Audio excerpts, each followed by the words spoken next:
하나님의 말씀은 열왕기상 14장 21절에서 31절까지 한 절씩 교대로 읽도록 하겠습니다. 열왕기상 14장 21절에서 31절입니다. 솔로몬의 아들 르호보암은 유다 왕이 되었으니 르호보암이 위에 나아갈 때 나이 41세라. 여호와께서 자기 이름을 두시려고 이스라엘 모든 지파 가운데서 빼신 성 예루살렘에서 17년을 치리하니라. 그 모친의 이름은 나아마라 암몬 사람이더라. 유다가 여호와 보시기에 악을 행하여 그 열조에 행한 모든 일보다 뛰어나게 하여 그 범한 죄로 여호와의 노를 족하하였으니 이는 저희도 산 위에나 모든 푸른 나무 아래 산당과 우상과 아세라 목상을 세웠음이라.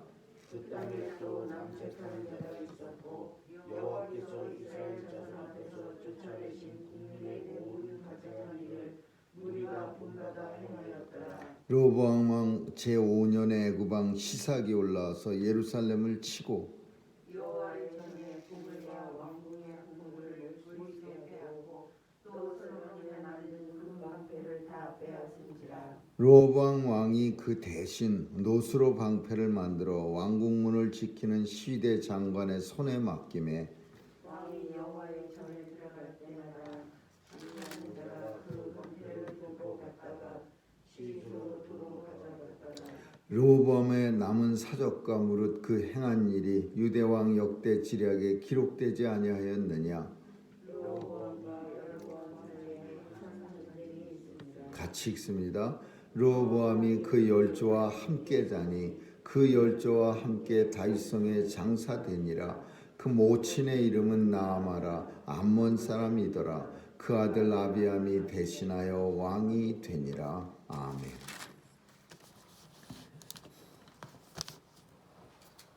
솔로몬 왕의 잘못된 점 중에서 우리는 많이 솔로몬 왕을 살필 때 지적했지만 가장 큰 잘못은 많은 이방 여인을 부인으로 삼은 겁니다.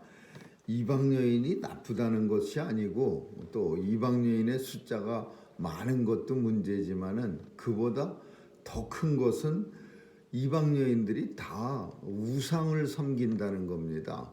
성경 속에서는 이방 여인의 이야기가 나올 때 룻기를 빼놓고서는 다 잘못될 때 이방 여인의 이름을 사용합니다. 이방 여인들은 몇몇 여인들, 예수님의 족보에 올랐던 그런 귀한 여인들 빼고서는 다 잘못된 우상을 가지고서 이세벨처럼 이스라엘에 아주 바알을 섬기고 바알 신을 갖다가 아주 전파하는데 열을 낸 그런 여인도 이방 여인이고 두로와 시돈 여인이고 많은 이방 사람들은 이방 여인이 잘못된 까닭 중에 하나는 그 이방의 우상을 가지고 들어오는 겁니다.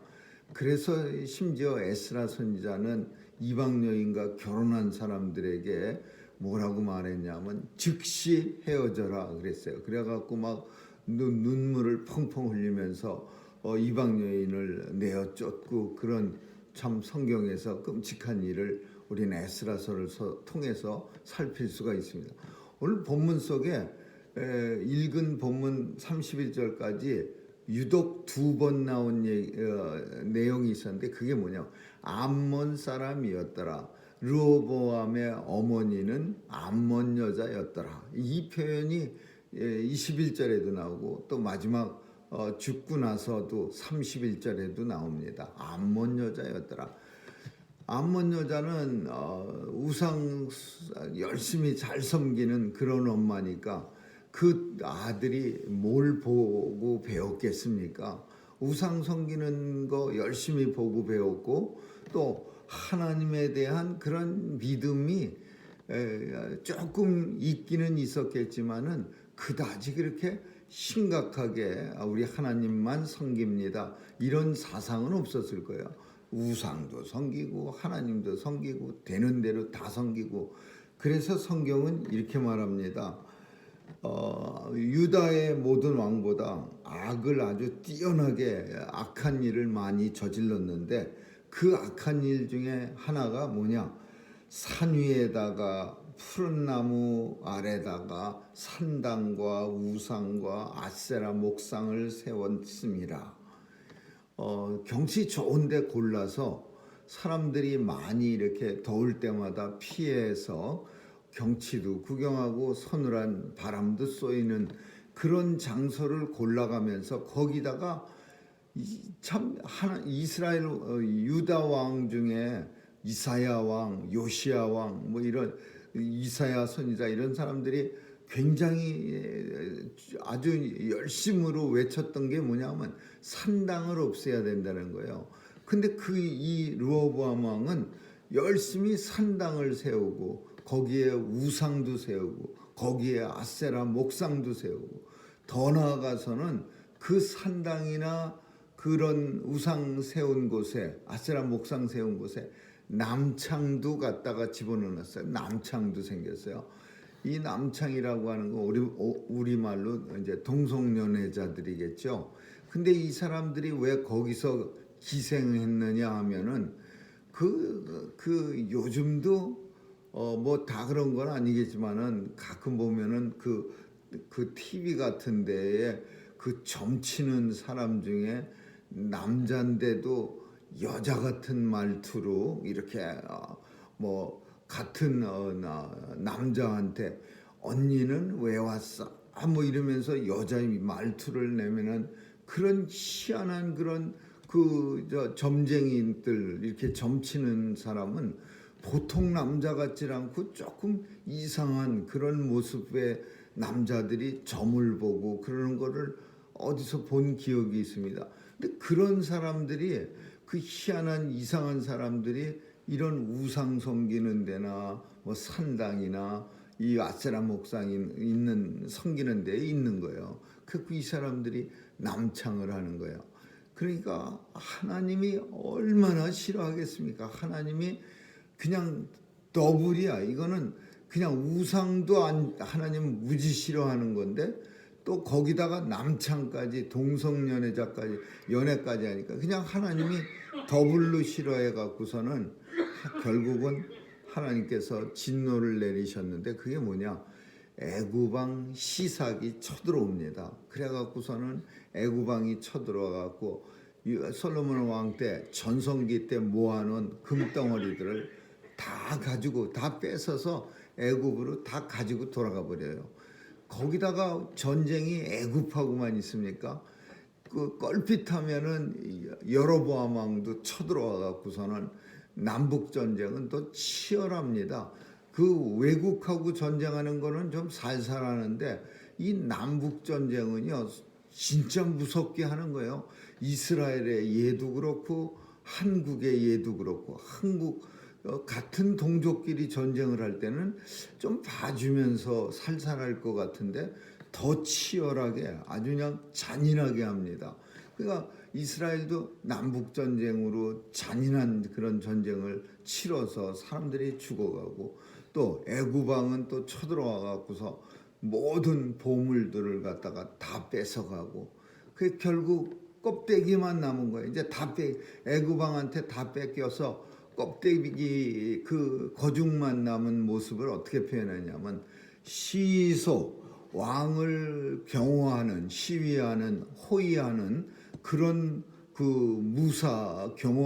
무사들이 아주 멋있는 그 왕의 시위대는 굉장히 복장도 좀 지금도 보면은 멋있고 뭐 그 아주 절도가 있는 그런 사람인데 그 솔로몬 왕 때 시위대는 금방패를 가지고 있었다고 합니다. 금을 갖다가 이 두들겨서 만든 금방패, 그냥 번쩍번쩍하는 금방패를 양쪽에서 탁 들고서 왕을 갖다 탁 보호하는 그런 이걸 다 뺏어가 버렸어요.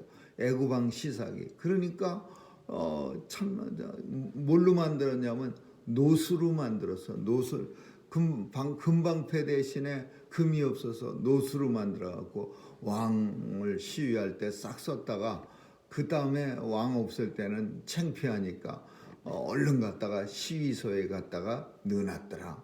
그러니까 이게 이제 꺼죽만 남은 거예요. 형식만, 허용만 남은 거예요. 그 솔로몬의 어떤 아름다웠던 영화로운 시대가 지나가고 금에서 노수로 변하는 초라해지는 그런 모습을 이 르호보암 왕 때 보여주고 있는 거죠. 오늘 본문은 그래도 불구하고 뭘 우리가 주목해야 하느냐? 르호보암 왕이 이렇게 많은 사악한 짓을 하나님 앞에 저지르고 또 남북 전쟁이 계속 치열하고 또 애굽 왕 시삭은 껄핏하면 쳐들어와서 막 성전에 있는 거 뭐 궁궐에 있는 금덩어리 막 뺏어가고, 그럼에도 불구하고 그 르호보암의 아들이 아비암이라는 사람이 이 아버지를 대신해서, 아버지가 죽고 나니까 점잖게 왕이 된 거예요. 근데 이게 뭐 그렇게 대단하냐? 대단한 거죠. 이렇게 잘못한 왕을 다음에 누군가가 또 죽이고 또 대신 왕이 될 테인데, 그런데 유다에서는 그래도 이런 반역 같은 건 안 일어나는 거예요. 참 안타깝게도 요새 역사 속에, 국제 정세 속에 그 미얀마라는 나라는 또 군인들이 쿠데타를 일으켜 갖고서 그 지도자를 갖다가 수백 명을 갖다가 감옥에다 가두고, 그 우리가 잘 아는 아웅산 수치 여사도 갖다 감옥에다 가둬버리고, 군인들이 또 그냥 무고한 사람들을 총을 쏴서 죽이고, 뭐 또 굉장히 많은 아이들이 죽어가고 데모하다 죽어가고, 이런 일이 이게 이스라엘에서도 유다에서도 충분히 나타날 수 있는 거예요. 왜? 왕이 잘 다스리지 못했거든요. 껄핏하면 전쟁에 지고 또 껄핏하면 우상 섬기고, 그러니까 장군들 중에나 혹은 충신들 중에 씩씩거리다가 뒤집을 수도 있는데 뒤집어지지 않고 아비암이라는 또 못난 왕이 또 대신에 아버지를 대신해서 왕이 되는 거야. 왜 이렇게 잘 이루어지고 있느냐? 하나님이 은혜를 주셨어요. 다윗에게 은혜 주셔서 이 유다 왕국은, 내가 이 유다 왕국은 다윗 언약을 통해서 다윗의 손에서, 다윗의 자손에서 끊어지지 않게 하리라. 물론 예수 그리스도가 그 자손에서 나올 수 있도록 하나님께서 지켜 보호해 주시겠다, 그 말씀이죠. 그런데 이스라엘에는 껄핏하면은 그냥 반역이, 혁명이 일어나갖고서 왕을 갖다 죽이고, 어떤 왕은 3일 천하로 끝나는 왕도 있습니다. 이제 혁명을 일으켜서 왕이 됐는데 또 혁명이 일어나서 3일 동안 왕 됐다가 쫓겨나고 죽는 그런 일도 막 생겨요.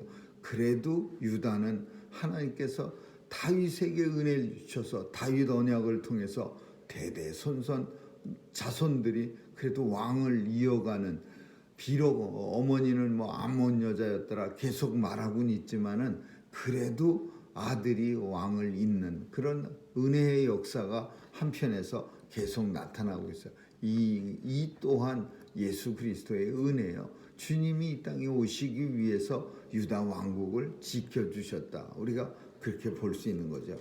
오늘 본문 통해서 또 다윗이 잘해서 자자손손 축복을 받았다, 이렇게 이 점만 부각되면은 이거는 좀 문제가 있는 그런 해석이겠죠. 다윗이 하나님과 합한 자고 우리와의 일 외에는 하나님의 마음을 송케 한 일이 없어서 그 자손 대대로 그래도 왕국이 무너지지 않고 명맥을 이어가게 했다. 이런 거는 안 되는 거예요. 다윗이 하나님의 은혜를 입었지만은 하나님의 무조건적인 사랑이 이 유다 왕국에게 있었어요. 마치 우리가 잘 아는 것처럼 야곱과 이삭처럼, 이삭이 뭐 특별히 하나님 앞에 못된 짓만 골라 해서 하나님의 미움을 받은 건 아니에요. 뱃속에서부터 이미 하나님이 야곱을 사랑하였고 이삭은 미워하였느니라, 그렇게 말라기서가 말해주고 있어요.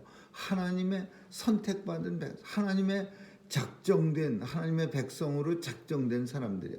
그러니까 하나님이 그냥 지켜주시는 거예요.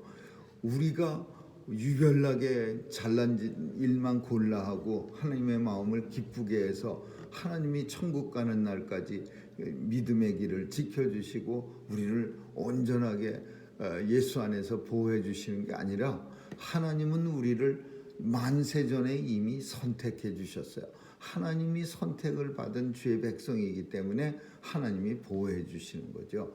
그리고 우리의 이 선택, 하나님의 선택은 주님이 부르시는 그날까지 계속해서 우리를 붙잡아 주시는 거예요. 왜요? 하나님과 예수 그리스도가 십자가에서 맺으신 언약으로 인해서, 예수의 은혜의 언약으로 인해서 우리는 하나님의 보호하심을 받는 거죠. 예수님이 십자가에 달려 죽으심으로써 하나님의 성도들, 백성들은 하나님 앞에 은혜의 언약이야. 대가를 치르지 않은 언약, 조건이 없는 언약이야.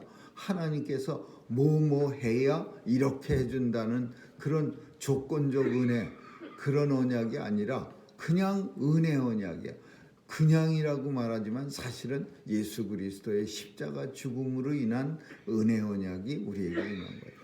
오늘도 주님이 우리를 위해서 십자가에 죽으심으로써 하나님의 이 무한하신 그리고 영원하신 사랑이 우리에게 있음을 알고 감사드리는 그런 복된 날 되시기를 주님의 이름으로 축원합니다.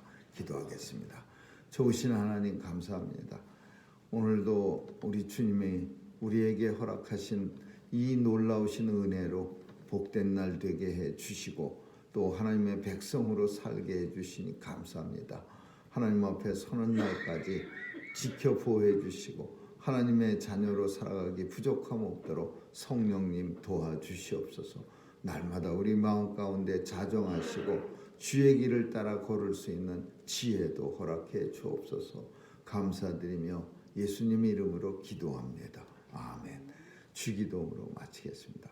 하늘에 계신 우리 아버지여, 이름이 거룩히 여김을 받으시오며 나라에 임하옵시며 뜻이 하늘에서 이룬 것까지 땅에서도 이루어지이다.